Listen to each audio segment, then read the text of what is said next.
नमस्कार दोस्तों, स्वागत है आपका चैनल स्टेनो हेल्प पीपी में। दोस्तों, आज हम बात करने वाले हैं, थंबनेल में आपने देखा होगा कि डिपार्टमेंट के बारे में हम बात करेंगे। ये आने वाली सीरीज कुछ ऐसी रहेगी। आज का जो डिपार्टमेंट हमारे पास है दैट इज़ डीओपीटी। ऑलरेडी हमने इस पर डिस्कशन करी हुई है, जॉब प्रोफाइल क्या है इस डीओपीटी डिपार्टमेंट की। आप जाके हमारी प्लेलिस्ट में जाके देख सकते हैं। Further, I will also discuss all the things in DOPT. What is the job profile of stenographer in DOPT? Exactly what is going on right now in DOPT stenographer service and all the things we will discuss in this video. अगर आप नए हैं तो like subscribe share ज़रूर कर लीजिएगा, क्योंकि आने वाली वीडियोस या पुरानी वीडियोस आपके लिए काफ़ी उपयोगी हो सकती हैं। आप देखिएगा ज़रूर। बात कर लेते हैं डीओपीटी में स्टेनोग्राफ़र की। तो जो हमारे वहाँ या डीओपीटी में जो स्टेनोग्राफ़र होता है that is on grade D, that is 2400 grade pay में वो स्टेनोग्राफ़र एंट्री लेता है। प्रीवियसली जहाँ तक है 2010 और 11 के टाइम पे there is a 2 options also, there one grade C का ऑप्शन भी हुआ करता था। But as of now there is no option for grade C. That is as of now only grade D is available for direct recruitment. So if हम SSC के through जाते हैं तो हमें 2400 ग्रेड पे, मतलब डीओपीटी में आप SSC के थ्रू ही एंट्री ले सकते हैं। स्टेनोग्राफर की पोस्ट में 2400 ग्रेड पे में आप ग्रेड डी में एंट्री लेते हैं। स्टेनोग्राफर की एंट्री जब होगी, अब एसएससी ने प्रोसीजर थोड़ा अलग कर दिया है, क्योंकि पहले होता क्या था, एसएससी डीवी लेती थी, देन आपको फाइनल रिज़ल्ट में डिपार्टमेंट मिलता था। देन डिपार्टमेंट से आपको डिपार्टमेंट जैसे आपको डीओपीटी मिला, देन डीओपीटी आपकी ट्रेनिंग कराता था आईएसटीएम में। देन आईएसटीएम में ट्रेनिंग के बाद कुछ 2 मंथ की ट्रेनिंग हुआ करती थी। उस ट्रेनिंग के बाद आपके पास डिपार्टमेंट आपको मिलता था। Department in the sense DOPT के बाद भी आपको एक मिनिस्ट्री अलॉट होती है। इस पर हम थोड़ा सा डिस्कशन बाद में करेंगे। एक मिनिस्ट्री अलॉट होती है, वहाँ जाके आपको वर्किंग करनी होती थी। कुछ ऐसा प्रोसीजर पहले चला करता था।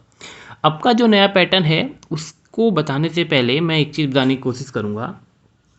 देखिए, डीओपीटी आपको मिलता है एज अ डिपार्टमेंट। इसके बाद आपको मिलती हैं मिनिस्ट्रीज़ या फर्दर डिपार्टमेंट्स। मिनिस्ट्रीज या फर्दर डिपार्टमेंट्स आपको देखने को मिलते हैं। ठीक है, डीओपीटी में आप वर्किंग नहीं करेंगे, कर भी सकते हैं, नहीं भी कर सकते हैं।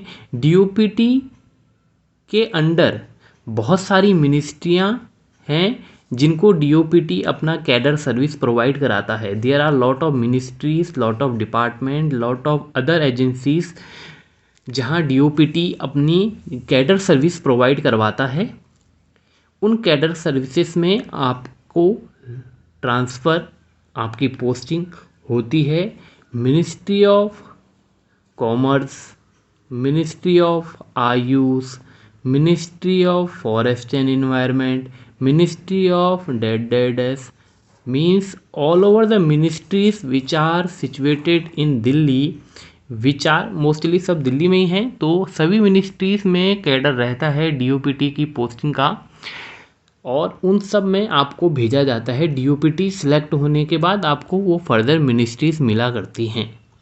अब वो मिनिस्ट्रीज़ कैसे मिलती हैं ये डाउट है, तो कभी ये मिनिस्ट्रीज़ आपको रेंडमली मिल जाएंगी, कभी मे बी ऑप्शन फॉर्म के थ्रू आपके पास ये मिनिस्ट्रीज़ आपसे डीओपीटी पूछे कि आपको कौन सी मिनिस्ट्री में जाना है।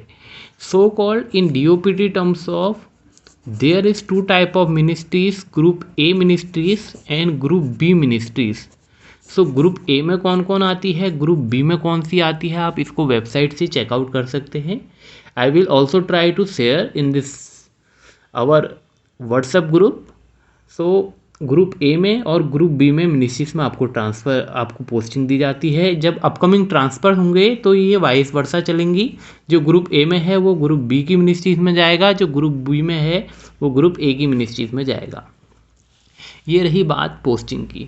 ये सिनेरियो पहले हुआ करता था, एसएससी से आप क्लियर हुए, स्किल क्लियर हुआ, देन डीवी हुआ, देन फाइनल रिजल्ट आया, देन डीवी डिपार्टमेंट मिला, फिर आपको जैसे डीओपीटी मिला तो डीओपीटी आईएफसी में ट्रेनिंग कराएगा और मिनिस्ट्री में आपको भेजेगा। यहाँ से करीबन यहाँ से आपकी ज्वाइनिंग स्टार्ट मान ली जाती है जैसे ही आपको डीओपीटी मिलता है, डीओपीटी आईएसटीएम में ज्वाइन कराने को कहेगा, तो वहीं से आपकी सैलरी उस दिन से, जिस दिन आईएसटीएम आप ज्वाइन करेंगे उस दिन से मिलनी स्टार्ट हो जाती थी। अब का प्रोसीजर एसएससी ने क्या कर दिया है, जैसे एसएससी ने अब आपको प्रेफरेंस फॉर्म लेगा, प्रेफरेंस फॉर्म एसएससी ने ली, इसके बाद वो सीधा फाइनल रिजल्ट आपको दे देगा, फाइनल रिजल्ट दे देगा।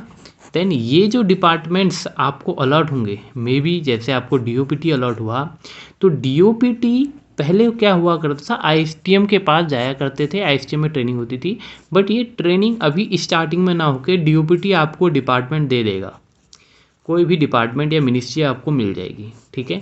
मिनिस्ट्री ऑफ डिपार्टमेंट मिलने का मतलब है कि आईएसटीएम की ट्रेनिंग ख़त्म नहीं हुई है, ये अभी होगी, बट उससे पहले ही आपको यहाँ पर डिपार्टमेंट ऑफ मिनिस्ट्री मिल जाएगी, मे भी ऑप्शन फॉर्म के थ्रू, मे भी रैंडमली, तो ये कुछ नहीं कह सकते कैसे मिलती है। तो ये डिपार्टमेंट आपको मिल जाएंगे, डिपार्टमेंट दिल्ली बेस्ड ही रहेंगे, तो इसमें कोई घबराने वाली बात नहीं है। डिपार्टमेंट मिलने के बाद जब आप ज्वाइन कर लेंगे डिपार्टमेंट, यहाँ से आपकी सैलरी स्टार्ट हो जाएगी। कुछ टाइम के बाद, विद इन 15 डेज या 1 मंथ के बाद, आईएसटीएम से आपकी ट्रेनिंग के रिगार्डिंग कॉल आती है कि इन डिपार्टमेंट्स के पास जाएगा, और यही डिपार्टमेंट, जिस डिपार्टमेंट को आपको डीओपीटी भेजेगा, इस डिपार्टमेंट में होगा आपका क्या, डॉक्यूमेंट वेरिफिकेशन। तो आपका जो डॉक्यूमेंट वेरिफिकेशन है वो भी इसी डिपार्टमेंट में होने वाला है, दैट इज़ ऑन डीओपीटी से जाके आपका इसमें। तो आज की डेट में जो डीवीज़ होते हैं वो आपका डिपार्टमेंट लेगा, मतलब जिसमें आपकी मिनिस्ट्री में आपको पोस्टिंग डीओपीटी कराएगा वो आपका डीवी लेगा। डॉक्यूमेंट वेरिफिकेशन आपका यहाँ की स्टेज में होगा, जिस दिन आप डॉक्यूमेंट वेरिफिकेशन के लिए जाएंगे उस दिन से आपकी ज्वाइनिंग डेट काउंट हो जाएगी, उस दिन से आपको सैलरी मिलना स्टार्ट हो जाएगा।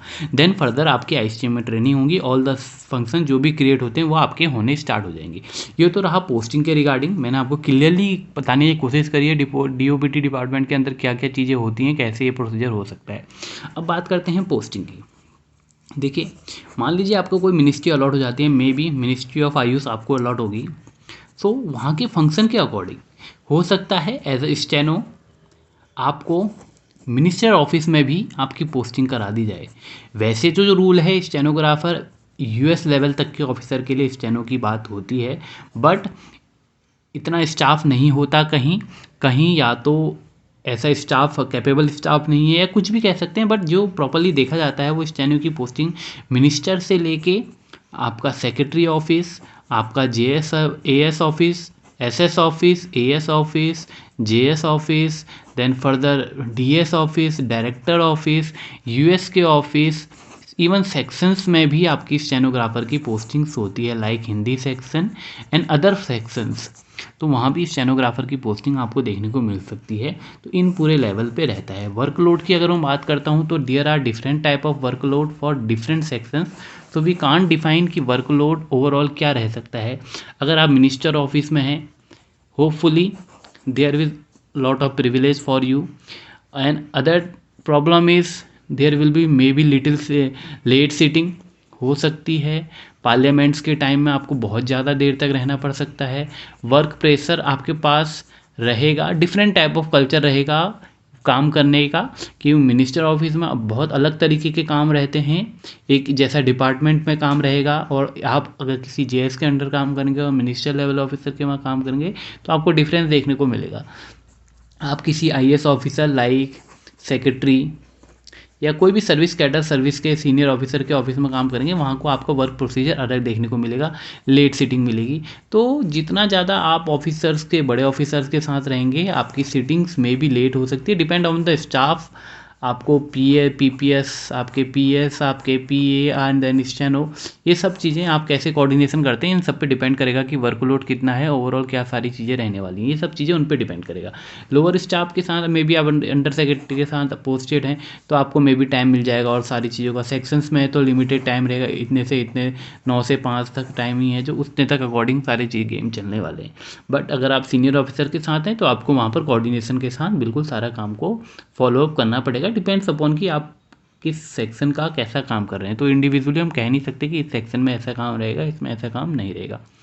नेक्स्ट चीज़ जो मैं बात करते हैं, वर्कलोड हमने देख लिया, पोस्टिंग्स हमने देख ली, अब हम बात कर लेते हैं प्रमोशन की।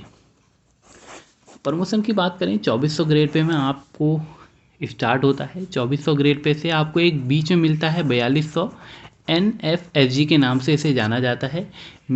वैसे तो टाइम पीरियड इसका आफ्टर 5 ईयर रहता है, 5 ईयर की सर्विस होनी चाहिए आपके पास, बट इसमें 6 ईयर्स लग ही जाते हैं। अभी थोड़ा लाइन में आया हुआ है ये प्रमोशन, अदरवाइज अभी 8-9 साल में मिला था पुराने बैच के बच्चों को, बट अभी इन द क्यू लाइन में सही है। आपका बैच बड़ा है, may be you will face a problem on their, क्योंकि अराउंड 10,000 स्टूडेंट हैं, तो मे बी इस ईयर में कुछ आपको प्रॉब्लम्स देखने को, आपके आगे जो प्रमोशंस होंगे वहाँ पर बहुत चीज़ें चेंजेस हो जाएंगी, क्योंकि कैडर बहुत बड़ा है। इसके बाद 4600 ग्रेड पे की यहाँ पर इसी में रहता है, दैट इज़ कॉल, देन यहाँ पर PA आप ऑफिशियली PA अपॉइंट माने जाएंगे। फिर आपके पास 48 रहता है, देन 54 रहता है, तो सबका अपना अपना टाइम पे है। मैंने ऑलरेडी डिस्कस करा हुआ है पोस्टिंग्स के रिगार्डिंग, आप उसको जाकर देख सकते हैं। फिर आप सीधे PS, फिर PS, फिर PPS, फिर सीनियर PPS, देन PSO। तो यहाँ तक अच्छी पोस्ट में, अच्छे लेवल पे, अच्छे मतलब एज में आप लग जाते हैं, तो आपको यहाँ तक पहुँचने में मिलेगी। ऑफिस टाइमिंग्स जो रहती हैं most probably Monday to Friday आपके पास सारी चीज़ें रहने वाली हैं। दैट इज़ ऑफिस की जो टाइमिंग रहती है आपकी 9 बजे से आपकी 5:30 बजे तक।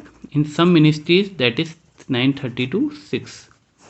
ठीक है, दोनों टाइमिंग देखने को आपको मिलेंगी यहाँ पर। सैटरडे संडे ऑफ रहता है, बट मे बी आपको ऑफिस बुलाया जा सकता है, ऐसा नहीं है, आप डिनाई नहीं कर सकते। And here also may be, और हो भी सकता है नहीं भी है, late sitting will be possible. ठीक है, तो लेट सीटिंग रहती है।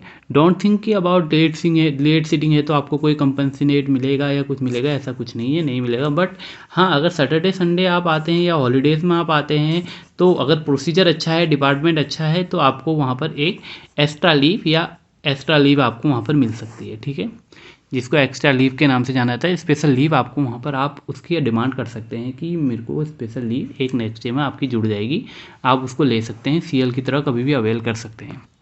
तो ये सारी चीज़ें रही, मैंने बताने की कोशिश करी। फर्दर कोई डाउट्स आपके रहते हैं रिगार्डिंग दैट तो आप पूछ सकते हैं कि ऐसा है DOPT में क्या चीज़ है क्या नहीं है, डाउट आप पूछ सकते हैं। फर्दर में एक पार्ट 2 और लेके आ जाएंगे अगर प्रॉब्लम होगी, ज़्यादा डाउट्स रहेंगे तो। थैंक यू सो मच, मिलेंगे नई वीडियो में।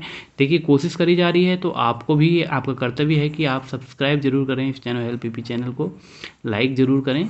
नेक्स्ट डिपार्टमेंट क्या होना चाहिए उसके बारे में जानकारी चाहते हैं तो कमेंट बॉक्स में ज़रूर लिखिएगा, शेयर करिएगा। Thank you so much.